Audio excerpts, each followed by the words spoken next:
Yo, what up everybody? Welcome to Gameover Entertainment, back in action again today for another Walking Dead Wednesday. And today we're talking about the newly released article from J. Stauffer, actually doing an interview with this magazine here, International Business Times. And link for this article is going to be in the description. Also, big shouts out to Infernal Coon for making a video about this, because if he hadn't made a video about it, I wouldn't have known about that. So thank you, Infernal Coon. If you guys are fans of the Walking Dead game like I know you are, you should be subscribed to Infernal Coon if you haven't already. Okay, he doesn't miss a beat talking about the Walking Dead. Alright, so anyways, let's go through this article. There are some things here, a lot of information that we already know, but some things I want to touch base on. And yeah, let's do it real quick. Alright, so we got more confirmation, but even more solid confirmation news here that a very well-known character from the comic book series, which these games run parallel to, will appear in the upcoming third season. Alright, so they basically doubled down on that, but this time adding the word very. Wow, we're really getting into this information, but you know, just someone that we will all recognize. Okay, this is some big main character that if they probably did die, they're so big that they can't die. That's how big they are. Okay, if you see them in the Walking Dead season 3, I can bet your butt they're not gonna die in the storyline no matter what. That's how big they are. Okay, so some very well-known character from the comic book is gonna come in the game. And here Job says the themes of the Walking Dead are largely the same through and through. They've evolved over the 100+ issues of the comics. Themes of family and loss and the darkness of humanity that comes from restructuring society, says Stauffer. So just let you guys know, hey, we're back in the Walking Dead, man. You don't really get these type of things from Telltale's other series too much. These themes of darkness of humanity and stuff like that. You know, most of the time, you know, we get these things and stuff, but these are like real human beings. Well, they're presented as real human beings. They have no special abilities. They're just normal people like you and me. And they've been put through this hellish ordeal where the war has been going through hell and back. And this explores what a human would do if they were put into this situation. If you just put a regular human to this is what they could possibly end up as. So we're getting more of that in this Walking Dead season 3, and I'm excited to hear Job talk about stuff like this and get more details on some of the themes that be going on during the season 3. And now here he's talking more about having two different playable characters. One is Javier, a Cuban American who is dealing with a lot of loss and a lot of issues with his own family, trying to find them. And he meets a young teenager named Clementine, who we know from the first 2 seasons. Alright, so the themes of family and loss all twiled up in this plot piece for Javier right here. So confirming that he is a Cuban American and confirming that he will actually be finding Clementine. So I think just basically kind of confirms that Javier is going to be the main character of season 3. Pretty much he's going to be the one, and it's Walking Dead Javier featuring Clementine. Okay, this is Javier's song right here. Okay, this is going to end up on his album, not Clementine's album.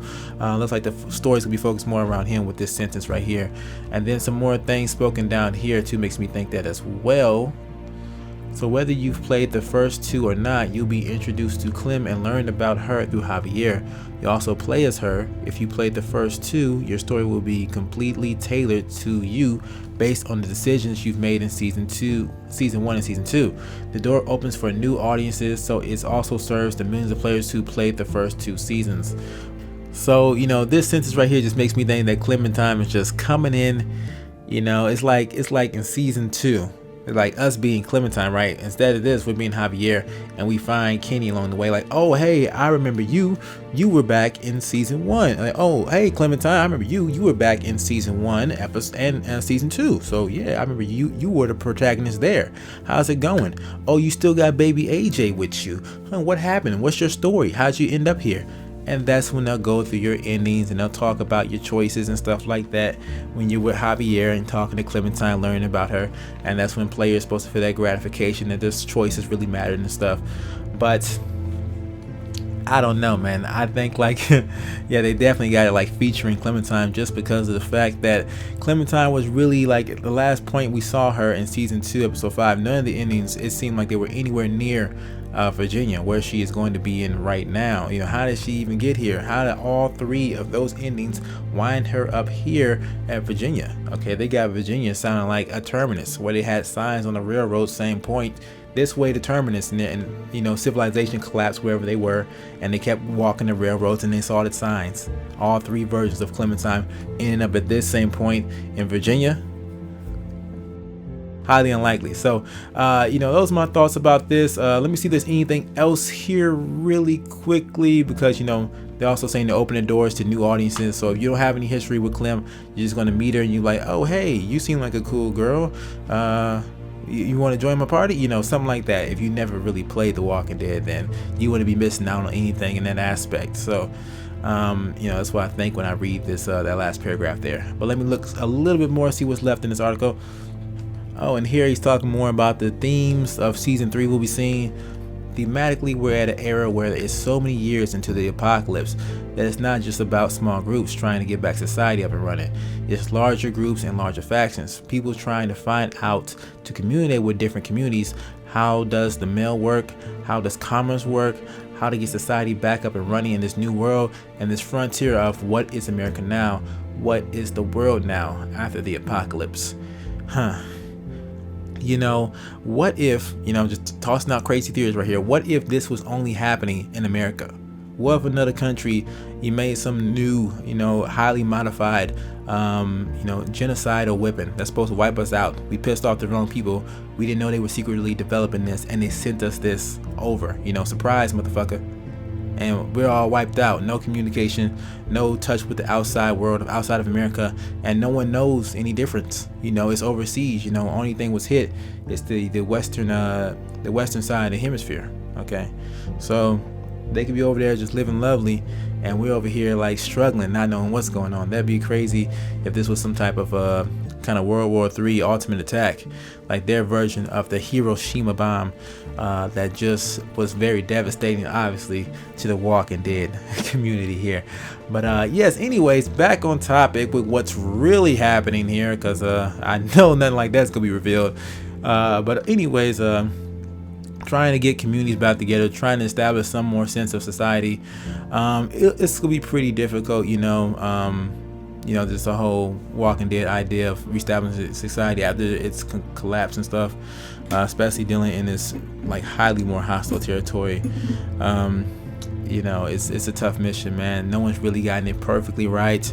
Even our society now isn't perfectly right, so I don't think that really exists. But looks like we're running into some of those communities here. One of the big ones probably being the symbol, the people who are attached to the Capricorn/76 symbol that was on Javier's neck, what was on the walker's back and stuff we see in the logo. So that's probably one of these larger factions that they're talking about here, and we'll be seeing how their community works and what they're about. Probably won't like that either, because I think they're being set up to be the antagonists. But yes, that's really pretty much all I want to say about this article right here. Pretty good read right here. I suggest you guys check it out for yourself. But yeah, I would like to hear your thoughts about this. What do you think about Javier being the main character? Do you see what I'm talking about? Do you think I'm right about that, or do you think Clementine is still going to be number one and going to be our MC? Now, I would rather her be in the storyline this way as opposed to not being in the storyline at all. Like if they had cut Clementine out of season 3 and tried to go with a new protagonist, completely new story, not involving any of the old artifacts from season 1 and season 2, well, I think they would definitely have to call it something different. They definitely couldn't call it Walking Dead season 3, just how they're not calling this Walking Dead season 3. But, you know, it's better to have Clementine than not have her at all, man, because I think a lot of the fan base would have felt some type of way too if Clementine wasn't involved at all. So they looked at the options, they probably weighed them, and they's like, we gotta put Clementine in there. If we don't, we could face mad repercussions from the fans. So, you know, they wanted to tell their own new storyline. They want to get with new characters and stuff like that. They got Robert Kirkman's blessing. They can use some of his characters. Only thing is they got to bring it back to Virginia in order to use them. But they know they still have to keep Clem in to keep the basically the first generation happy. Okay, the first generation of Pokemon, the first generation of The Walking Dead. Okay, keep them at bay. You know, don't piss them off too much, or everything could go downhill from there. And these themes that Job talked about, they just sound very fascinating, and I'm happy to be discussing some more complex themes like this in The Walking Dead Season 3. Can't wait to get my hands on it. So guys, yes, comment down below, thumbs up the video if you did enjoy this, and I'm out of here. Thank you for watching. Game over, out.